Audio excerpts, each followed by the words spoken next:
You bring up such a great point before we get into the specifics of the hardware store. Like the Bitcoiners that I'm seeing come down here, like everybody really wants to contribute and make things better.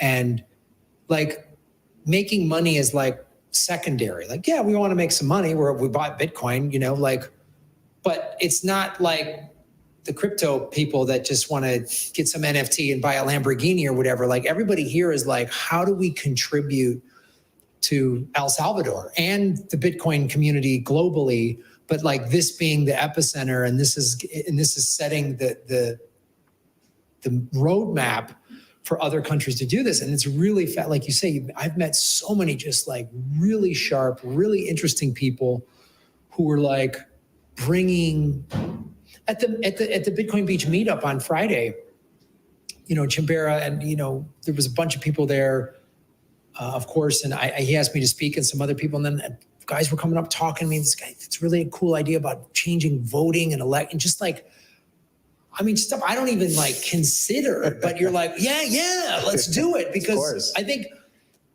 one of the things that get people into Bitcoin is we all sort of realize things are broken financially, politically, socially, whatever. And, you know, maybe we debate on this, that, and the other thing, you know, right, left, whatever. But we all agree Bitcoin can solve like almost, if not all of these problems.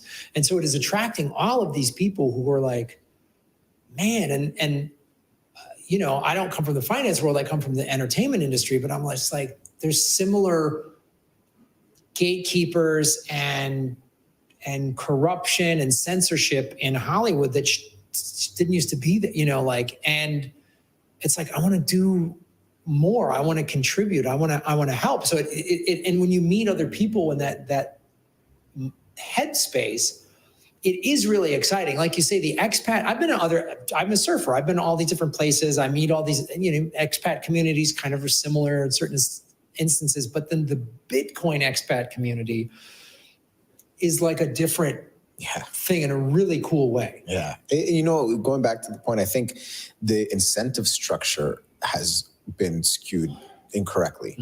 And so it makes people do things that are not maybe aligned with, you know, not aligned with at least the way that I think. And so with the Bitcoin community, like going and you know, learning about, I'm going to give a huge shout out to what John and the My First Bitcoin team have done. Learning about what money is. I think that's that incentive structure and what fiat currency is. When you realize what its weaknesses are, or, you know, it's the game is not broken. The game was meant to be that way. It's broken for us. It's broken for us. It's working perfectly for the ruling elites. Correct. That's how it was meant to be. And so you learn about money, and then here comes this tool. So first you need to learn about money, the incentive structure, how that's worked since, you know, the 1970s, let's say, after the dollar was no longer backed by gold. And then here comes this thing, Bitcoin, and here are its characteristics, here are its properties. This is what it can do. And it pretty much fills in all the weaknesses, all the holes. So now you have people who are wanting to, who see the problem, know how to solve it, and are just coming down here into the land of the place where, thanks to, you know, to the president, we're able to actually try these things out. We're able to find solutions to these problems. Now, it's not going to have its road bumps. We're going to have road bumps along the way, but they're not going to stop you. They're not going to gatekeep you like they do in other places. And I think that's very important, where I feel supported, that I am going to be, if I have the right incentive structure, then there's going to be a group of people that are going to support you, that believe in you and want you to succeed. Yeah. Whereas in other places, I never felt that, right? And I think that's common. Well, it's the competitive thing of like, and that, like you say, it creates an environment where you might have to like bail on your own values of like, I need to make a bunch of money. If it screws you over, hey, sorry, man. Yeah, I'm watching out for myself. I'm sorry, I got to do this. And that's like a horrible place to live, where it's like, no, this way I want to benefit. We both benefit together, and everyone benefits. That isn't that the best way to do anything? Yeah. Like, which I think is why when you come down here and you see everyone's like positive and hopeful, and when you come from like Canada or the US or whatever, and we're, especially now, the US is really like, I talk to my friends back there and they're just like, oh, blah, blah, blah, blah. It's like gnarly.